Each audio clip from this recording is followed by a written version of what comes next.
आत्महत्या की बात जो हो रही थी उसी से मैं शुरू करूं। 2011 से लेकर 2017 तक 12,602 किसान आत्महत्याएं हुई, जो रिकॉर्डेड थी। जो रिकॉर्ड नहीं हुई वो अलग थी। और ये जो आंकड़े हैं ये नेशनल क्राइम रिकॉर्ड ब्यूरो के हैं। इसका अगला जो खतरनाक परिणाम है या उस जो स्थिति है वो ये है कि 2017 के बाद सरकार ने एनसीआरबी को ही बंद कर दिया है। नेशनल क्राइम रिकॉर्ड ब्यूरो के आंकड़े आने बंद हो गए हैं। 2000 से लेके और 2012 तक जी आंकड़े आ गए। मैं ये अपनी बात तो शुरू करूंगा एक मिनट। जो 3 करोड़ 80 लाख किसानों ने खेती छोड़ी और वो खेतिहर मजदूर बन गए, ये एक बड़ा क्राइसिस है खेती में। इसको मैं थोड़ा सा पीछे से चर्चा करूंगा अपनी, जो मेरी समझ बनी है। जब हरित क्रांति आई उससे पहले लगभग बहुत सी बातें सबको पता होंगी। जो मूल मुझे समझ आया वो ये है कि जिस दिन से यूरिया, डीएपी और ये सारा का सारा केमिकल खेत में पड़ना शुरू हुआ तो खेत में 2-3 स्थितियां बदली हैं कि खेत में खर्च बढ़ा है केमिकल का, और जब मिट्टी के अंदर पूरी की पूरी पोषक तत्वों का एक संतुलन था वो यूरिया डीएपी के कारण से टूटा है, तो वहां से 3 अलग अलग धाराएं निकली हैं। एक खर्च बढ़ा है किसान का खेती के अंदर खर्चे का, दूसरा खर्च बढ़ा है वहां से आने वाली बीमारियों का, जो पशुओं की बीमारियां हैं, और तीसरा खर्च बढ़ा है मानव समाज में जो परिवार में बीमारियां बढ़ी हैं वहां खाने के माध्यम से। तो खर्च बढ़े हैं 3 गुना। और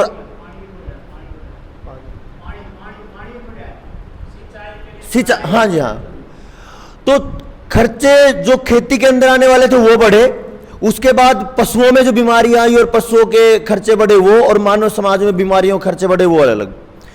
खर्चे 3 गुना बढ़े हैं और आमदनी जो पहले 1 ही गुना थी वो भी कम हो गई है, क्योंकि जो प्रोडक्शन है उसका तालमेल पूरा टूटा है। अब यहां से एक धारा निकली है, खर्चे 3 गुना बढ़े और आमदनी भी कम हुई, तो समाज में एक धारणा बनी खेती में कुछ नहीं है, खेती छोड़ो। अब जो आज या मेरे से पहली पीढ़ी, मैंने लगभग 15 से 20 साल, 18-20 साल एक जो बात सुनी है बार बार कि बेटा खेती में कुछ नहीं है, बेटा खेती में कुछ नहीं है, इन डरों में कुछ नहीं है, तो कुछ पढ़ लो, नौकरी कर लो तो कुछ बात बनेगी। तो वो खेती छोड़ने की जो भावना है और खेती छोड़ने का जो आधार है उसको 20-22 साल लगे हैं। मेरे वाली पीढ़ी पूरी तरह खेती से दूर है। अब यहां से जब खेती टूटी है तो समाज जो पहले खेती करता था वो धीरे धीरे करके खेत से लेकर शहरों की तरफ शिफ्ट हुआ है। इसके कई आयाम निकले हैं। तो पहले जो हरित क्रांति का जो ये प्रोड्यूस डला है, केमिकल प्रोड्यूस पड़ा है जो खेत में, उससे लगभग 10 साल तक ये बढ़ता गया है खेती के अंदर खर्चे। अब यहां से अगला जो पड़ाव आता है खेती में वो आता है कि बीमारियां बढ़ी हैं, क्योंकि मिट्टी के अंदर जो पोषण का संतुलन था वो टूटा है। तो पोषण के संतुलन के से असंतुलन आने का जो दौर है वहां बीमारियां बढ़ी हैं खेत में, क्योंकि पोषण के असंतुलन से ही बीमारियां आएंगी।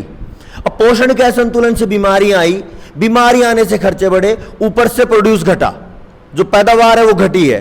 तो एक नया जो एजेंडा जिसको कह रहे थे कि जुमला था, जो कह रहे जुमला आया है, वो एक निकल के आया कि अब इन बीजों में ताकत नहीं रही है, अब उन्नत बीज लाए जाएं। मैं जैसे ये चर्चा शुरू हो रही थी कि यहाँ पे कार्यक्रम होगा, तो संजीव भाई से बात हो रही थी कि देवेंद्र जी आएंगे, देवेंद्र शर्मा जी। उनको कुछ कारण से नहीं आ पाए। उनकी कई बार लंबी चर्चा मैंने सुनी। वो एक बार कह रहे थे कि जब वो पढ़ते थे तो एक इंटरनेशनल लेवल की एक जर्नल में मैंने एक लेख पढ़ा एक वैज्ञानिक का, अमेरिका के वैज्ञानिक का। वो वैज्ञानिक कहता है कि देश पूरे खेतों में जब केमिकल पड़ता है तो 1% ही वो फसल में काम आता है, 99% जो जहर है वो प्रदूषण करता है हवा का, पानी का, वातावरण का, वो हवा में ही रहता है या मिट्टी में पानी के साथ सीप करता है और अंडरग्राउंड पानी को खराब करता है। 1% जो केमिकल है वो फसल पे लगता है। तो उनके साथ संवाद हुआ है चिट्ठी में, उस वैज्ञानिक के साथ। देवेंद्र जी कहते हैं, वो कह रहे हैं कि जब मैंने चर्चा की कि फिर तो रुकवा दो, आप तो अमेरिका के वैज्ञानिक हो, तो अमेरिका के वैज्ञानिक का जब जवाब आया है 3-4 महीने बाद, वो कहता है कि आपको भी दुख होगा मेरा जवाब सुन के, वो ये है कि पूरी दुनिया में जो सरकारों में लोग बैठे हैं और जिन लोगों की दुनिया में जहर की कंपनियां हैं, वो दोनों एक हैं। जो नेता हैं वो वही लोग हैं जिनकी जो कंपनियों के मालिक हैं। अब ऐसा कभी नहीं हो सकता कि वो लोग अपनी पैर पे कुल्हाड़ी मारे अपनी कंपनियों को बंद करके, तो ये तो कभी नहीं हो सकता। तो इसका एक साधारण समाधान है, वो ये है कि आप समाज में जाइए, समाज को जागृत करिए, और समाज के निचले तबके से जब विरोध उठेगा तो समाधान हो सकता है। ये कोई सोचे कि सरकारों की तरफ से समाधान होगा, ऐसा संभव नहीं है। ये उनकी जो चर्चा का एक बिंदु है। दूसरा, वो कहते हैं कि जो केमिकल का अपना एक रास्ता है, अब जितना केमिकल आए, एक नया केमिकल डाला है खेत में, वो 3-4 साल लगेगा, और फिर जो वनस्पति है, जो कीटनाशक है, उन कीटनाशकों का कीटों पर प्रभाव कम हो जाएगा, क्योंकि 3-4 साल बाद उन कीटों को या उन वनस्पतियों को उनकी आदत हो जाएगी। तो 3-4 साल के बाद वो केमिकल काम करना बंद कर देगा, और फिर एक नए केमिकल की जरूरत पड़ेगी। इसके बीच में जो बड़ा मतलब दुख का विषय भी और हंसने का भी है, वो आप तक जरूर चर्चा करना चाहूंगा, जो मुझे समझ आया है।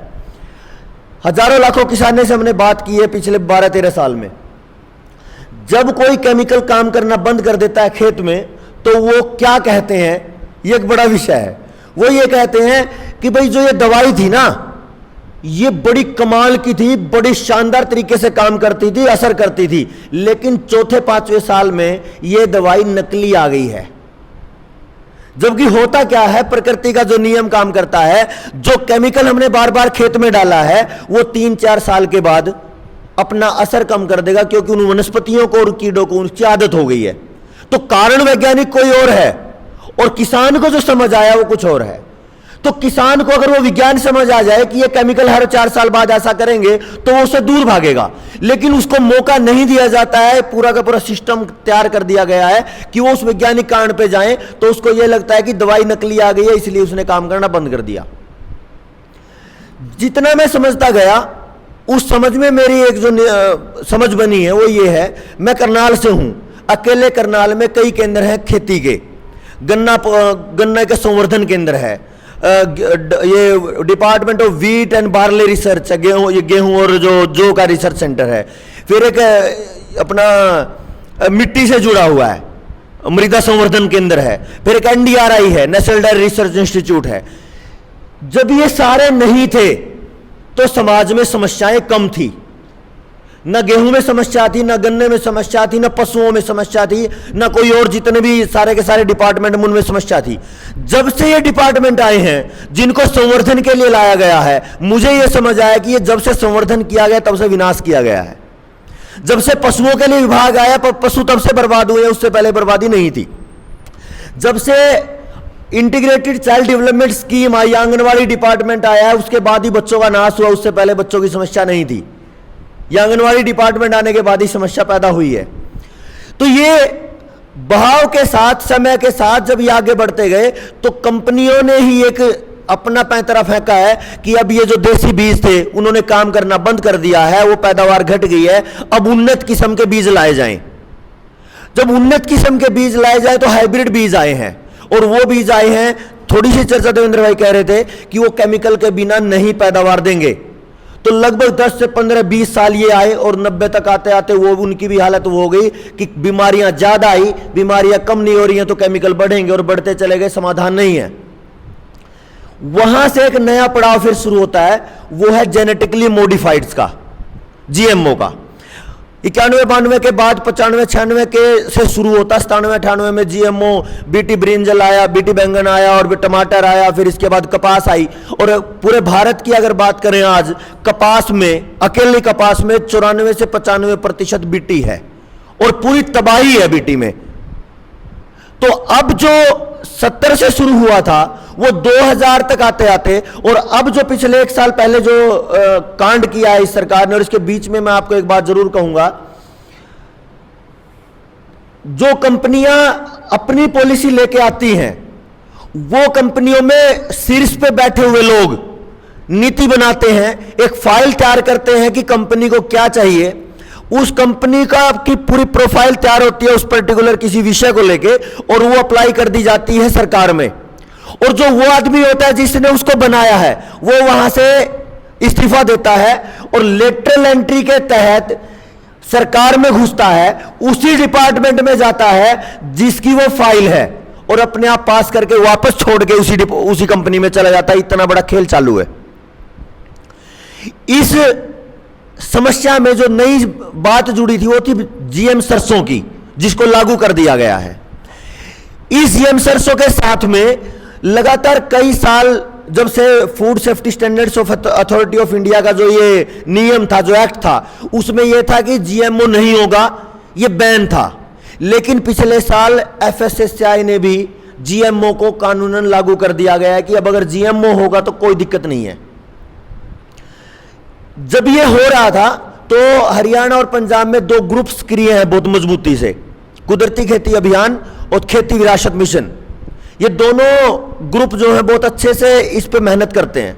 ये दोनों ग्रुप लगातार 4-5 साल तक लड़ते रहे कि सरसों में जीएमओ ना आ पाए, और इसी बीच में 2016-17 में प्रकाश जावड़ेकर पर्यावरण मंत्री थे, उसने दुखी होकर अपने मंत्रालय को छोड़ा और एक बहुत सज्जन आदमी वहां आए। यहां पे एक बहुत खतरनाक सी स्थिति को लेकर आ रहा हूं आपके पास कि ऐसा कितना शानदार तरीके से हो रहा है और हमें पता भी नहीं चलता है।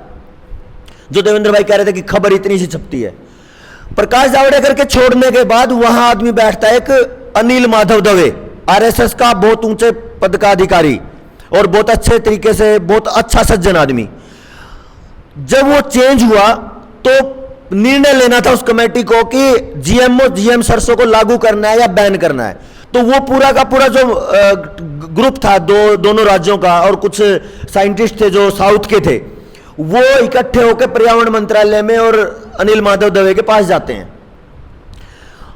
वहां जाके बोलते हैं कि भाई ये समस्या है। तो उन्होंने लगभग 6 घंटे सुबह 10 बजे से लेकर शाम के 3-4 बजे तक उन्होंने पूरा समझा, और जब ये देखा कि ऐसा हो रहा है, आंखें फटी की फटी रह गई हैं, तो बोलते हैं कि आज मैं इसको कैंसिल करता हूं, इस एप्लीकेशन को, इस फाइल को, और पूरा 1 साल लगाऊंगा दोबारा से फील्ड ट्रायल से लेकर रिसर्च तक।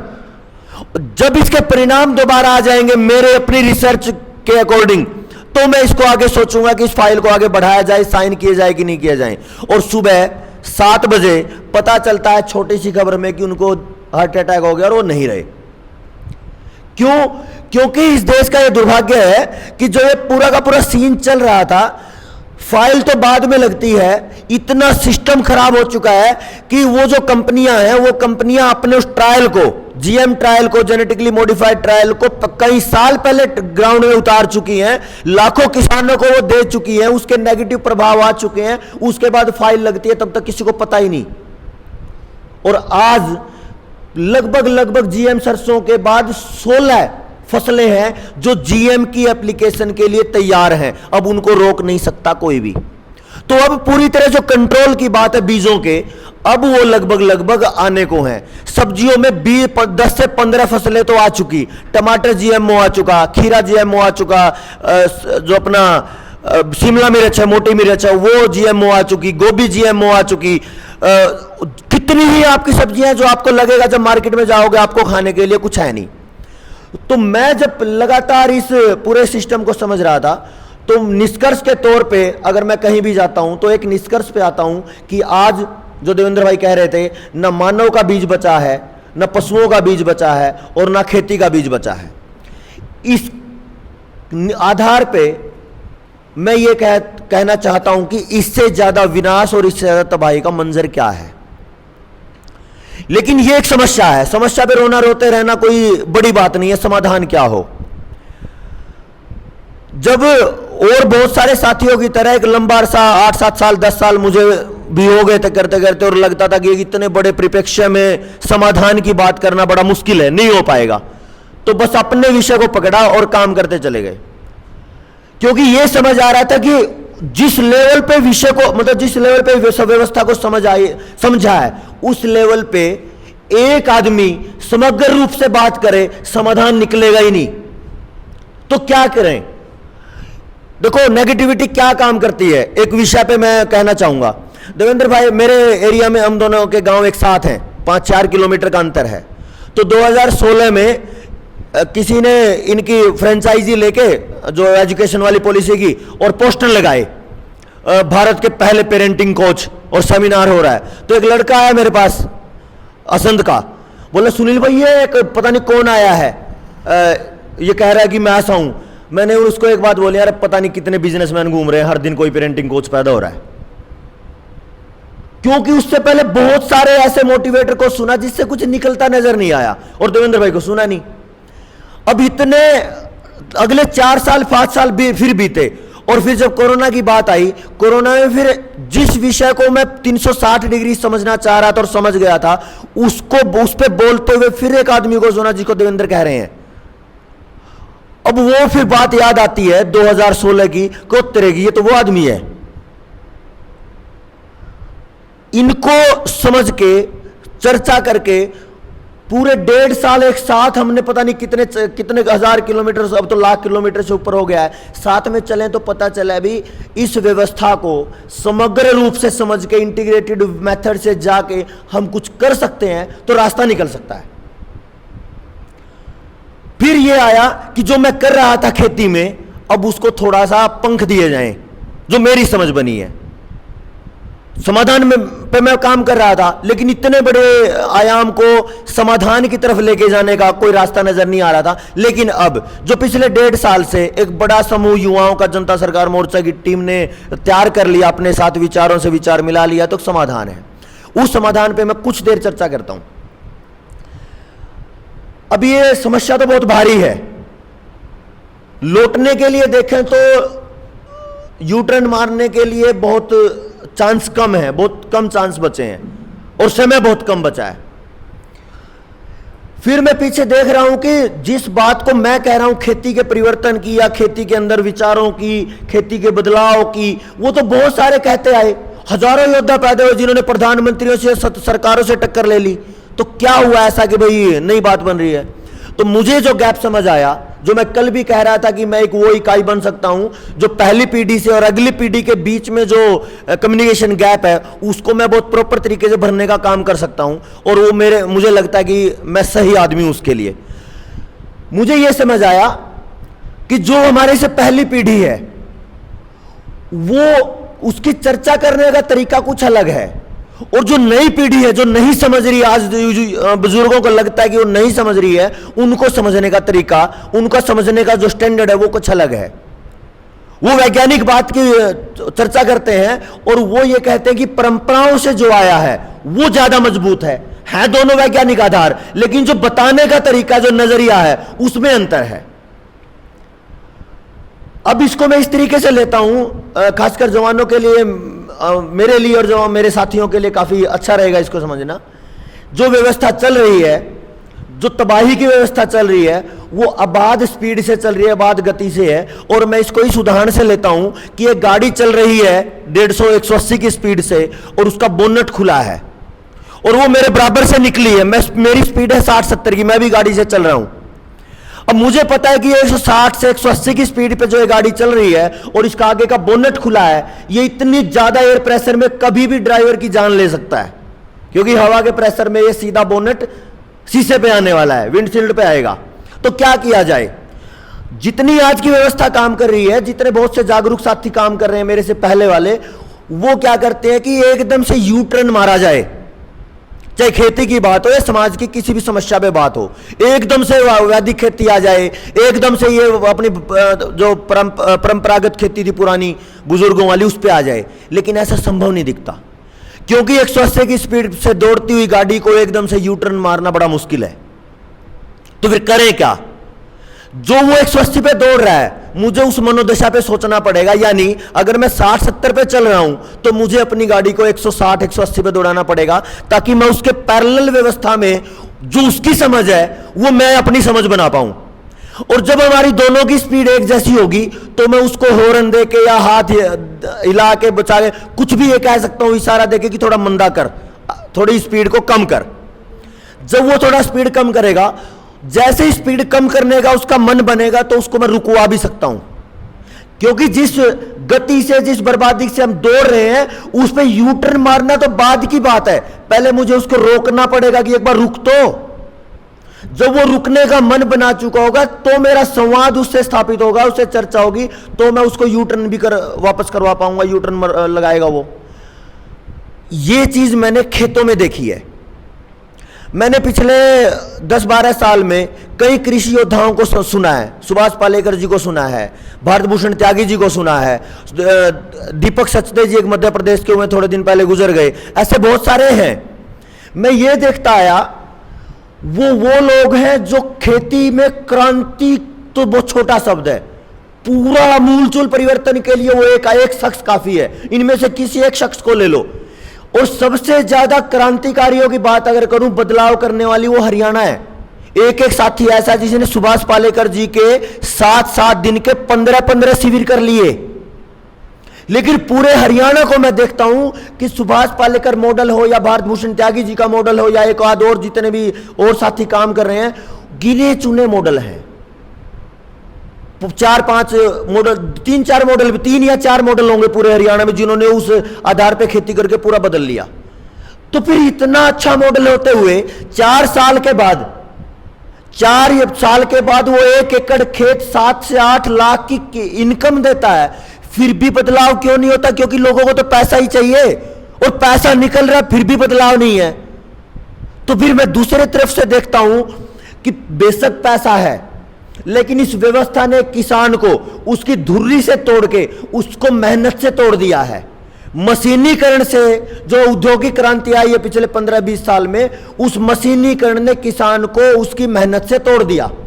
और एकदम से फिर उसी किसान को ये बोलो कि तेरे को 7-8 लाख मिलेंगे चौथे साल में जाके, लेकिन तेरे को मेहनत करनी पड़ेगी 18 घंटे, क्योंकि पंचस्तरीय जो फार्मिंग है, 5 लेयर फार्मिंग है जो, उसमें तो पूरा दिन 24 घंटे मेहनत चाहिए। उस लेवल की साइंटिफिक बोटनी के साइंटिस्ट जैसी समझ चाहिए। अब उस लेवल पे लेके जाना वो एक बड़ा विषय है, और एकदम से 180 की स्पीड से दौड़ता हुआ समाज कभी भी उस लेवल पे यू टर्न नहीं लगाएगा। तो फिर इतने बड़े क्रांतिकारी योद्धाओं के बीच में होते हुए गिने चुने पूरे भारत में कुछ मॉडल होंगे। कुछ साथियों से मैं मिला हूं जो पूरे भारत में घूमते हैं, वो कहते हैं कि होंगे 30-40 मॉडल पूरे भारत में।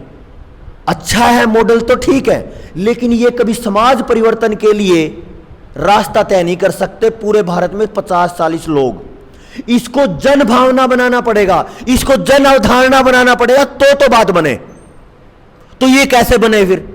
तो मेरी एक समझ बनी है जो, वो ये है, समाज जैसे चल रहा है पहले उस तरीके से चलिए, उसी गति में उसको समाधान दीजिए। अगर उस गति में उसको समाधान मिलता है, चाहे उसको 10% समाधान मिलने से उसकी उम्मीद बना लो आप, तो जैसी उम्मीद आपकी बनेगी, उस समाज की उम्मीद आपके लिए बनेगी, एक विचार साझा होगा, तो फिर वो सोच सकता है गति कम करने का, यू टर्न लगाने का, या कैसे भी। तो फिर वो कैसे हो? तो ये चिंतन पे जो चला लंबे समय तक, तो मैं अपने खेत में इस पे एक्सपेरिमेंट कर रहा था। ये दोनों चीजों के सामंजस्य ने एक रास्ता दिया है, जो फिर मैंने काफी, मेरे ख्याल से सैकड़ों किसान होंगे जिन्होंने इसको आजमाया, तो रिजल्ट आए। पूरी समझ से मेरा जो मेरे पास परिणाम आए वो ये आए, जिसके पास जो खेती हो रही है, कोई धान का क्षेत्र है, कोई कपास का क्षेत्र है, कोई गेहूं का क्षेत्र है, कोई किसी फसल का क्षेत्र है, कोई गन्ने का क्षेत्र है, कभी उस जो वो बायोलॉजिकल सिस्टम बना हुआ है, बेशक वो केमिकल वाला बनाओ, उसको तोड़ने की बात एकदम से मत कहो। जैसा वो चल रहा है उसको वैसा चलने दो। तो फिर क्या करें? मैं ये कहता हूं, पहली बार पूरी पैदावार, बिना जहर, बिना बाजार, ये मेरी समझ बनी है 10-12 साल में। और ये वो बात है जो देवेंद्र भाई कहते हैं, जनता सरकार मोर्चा का जो स्लोगन भी है, शिक्षा में, चिकित्सा में, न्याय में, खेती में, एक चीज और बचती है, राजनीति में। इन पांचों में से पूंजीवाद को 0 होना पड़ेगा, तब तो समाधान है। और दूसरा कहते हैं, जल, जंगल, जमीन और जानवर पर गांव के जन का अधिकार होना चाहिए निर्णय लेने का। इन दोनों बातों में जो मैं खेती की बात जो कर रहा हूं, वैसे तो ये खेती की चर्चा जो है वो समग्र रूप से है, जब खेती जुड़ेगी तो पूरे समाज की बात करेगी, लेकिन खेती की बात हो रही है तो पहली बार पूरी पैदावार, बिना जहर, बिना बाजार, ये वो बात है जो देवेंद्र भाई कह रहे हैं कि पूंजीवाद खत्म होना चाहिए। इस बात से पूंजीवाद खेती से जाता है। फिर किसानों के पास चले जाओ, एक गांव में 200-250 किसान इकट्ठे हो गए या 100-150 किसान इकट्ठे हो गए, मैं उनको सबसे पहली बात एक कहता हूं जो सार्वभौमिक सिद्धांत है, और वो है या तो उसको लाभ का सिद्धांत कहो या उसको स्वार्थ का सिद्धांत कहो।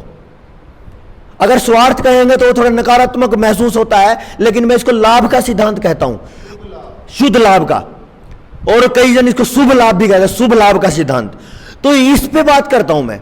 क्या चर्चा है? पहला ही मेरा जो वाक्य होता है किसी चर्चा में करने से पहले, वो ये है कि भाई मैं जो भी बताऊंगा, जिस भी विषय पे आपको ये लगे, जिस भी लाइन में ये लगे कि मेरी पैदावार में कमी आ रही है और मेरी आमदन में कमी आ रही है, मुझे वहीं रोक देना।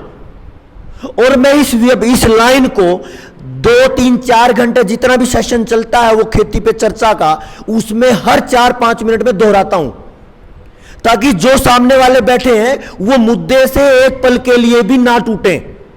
हर 10 मिनट में बोलूंगा पहली बार पूरी पैदावार, बिना जहर बिना बाजार। तो ये किस तरीके से होगा, ये आखिर की 2 मिनट की चर्चा है। भाई मैं इसको अपने शरीर से जोड़ता हूं। अभी मुझे भूख लगी है, मैं हर दिन रोटी खाता हूं, दाल खाता हूं और चीजें खाता हूं। एक दिन मुझे भूख लगी है, मैंने वो डेली रूटीन का खाना छोड़ के और मैंने फल खा लिए, तो क्या मेरा शरीर, मेरा पेट ये बोलेगा कि आज तूने रोटी ही खिलानी थी, मुझे हजम नहीं होंगे फल? मेरा पेट कभी नहीं बोलेगा, क्योंकि पेट की एक अपना धर्म है मेरे शरीर का कि उसको ऊर्जा चाहिए, वो फलों से मिले, वो दालों से मिले, वो दूध से मिले, वो घी से मिले या अनाज से मिले, ऊर्जा चाहिए उसको, संतुलित ऊर्जा।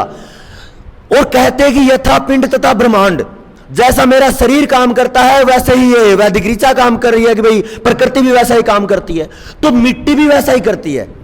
जो ऊर्जा हम यूरिया, डीएपी से, केमिकल से, हजर्ड, पेस्टिसाइड, इंसेक्टिसाइड और बायो फर्टिलाइजर या जितने फर्टिलाइजर उनसे दे रहे हैं, केमिकल फर्टिलाइजर से जितनी ऊर्जा वो हम उससे दे रहे हैं केमिकल से, अगर उसको बदल के उतनी ही या उससे कुछ ज्यादा ऊर्जा बिना केमिकल के प्राकृतिक तरीके से दे दें, तो क्या मिट्टी मना करेगी कि मुझे ये नहीं चाहिए?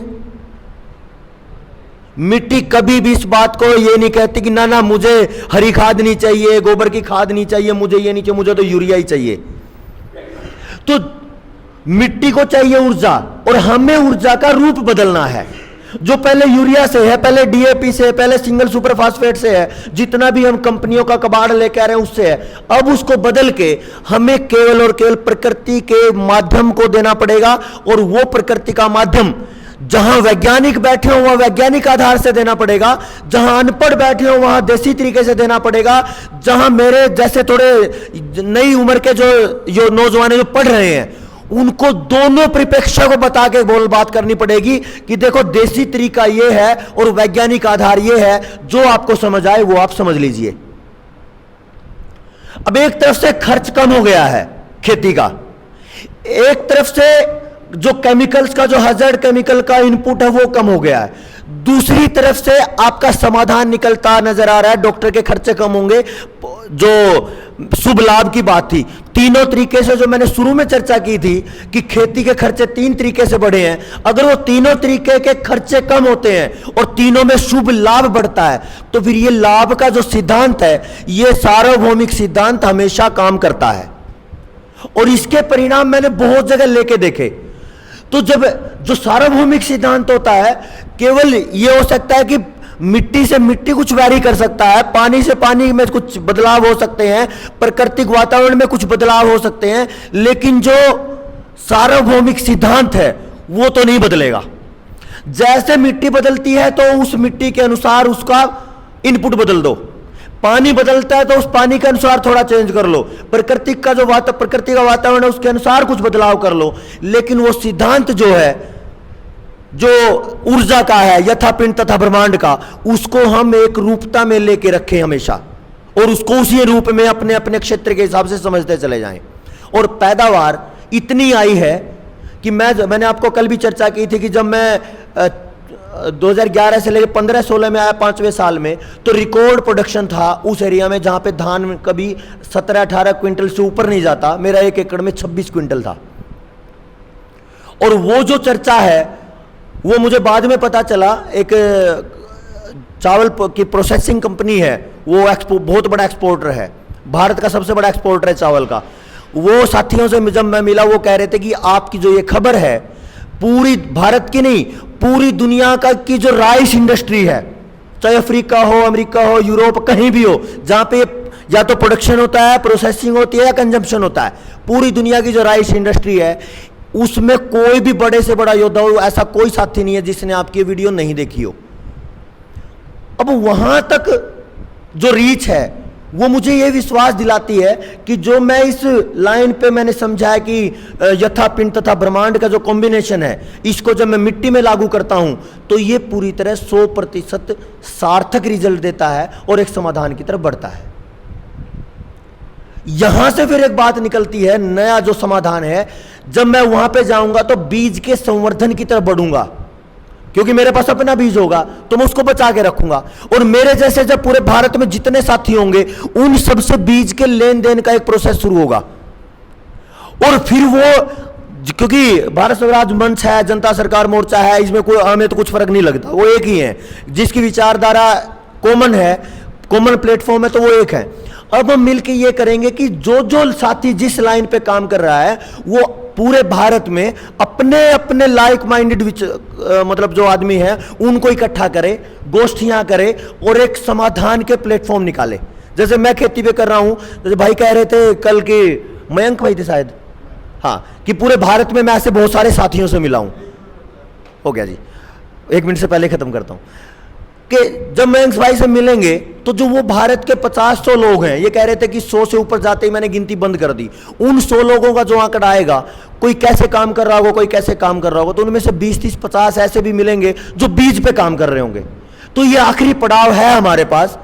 एक उम्मीद है कि हम अगले 2-3 साल, 4-5 साल में, या एक जो हमारे पास जितना समय बचेगा, उसमें हम उन बीजों के संवर्धन पे, दोबारा से उसकी रिकवरी पे काम करेंगे। तो वो जो बना के बैठे हैं स्वालबार्ड सीड वॉल्ट वाले, या चाहे वो बिल गेट्स हो, या कितने भी बड़े बड़े अपने आप को गुंडे कुछ भी कहते हो, उनके मुंह पे एक अच्छा तमाचा है। और ये व्यवस्था की जो समाधान की बात है, वो नीचे से निकलेगी, ऊपर से नहीं निकलेगी। और लास्ट एक लाइन और जरूरी है, कहते हैं कि दुनिया का सबसे बड़ा गुंडा दाऊद है, और उस दाऊद को चलाने वाले वो बैंकर हैं जो इस पूरी दुनिया की अर्थव्यवस्था को चलाते हैं। हम कई बार मजाक में ये कहते हैं, दाऊद कितना भी बड़ा गुंडा हो, उसका बाप रोथशाइल्ड है, लेकिन उसके भी बाप जनता सरकार मोर्चा वाले हैं, क्योंकि यहीं पे उनको उल्टा गाड़ना है।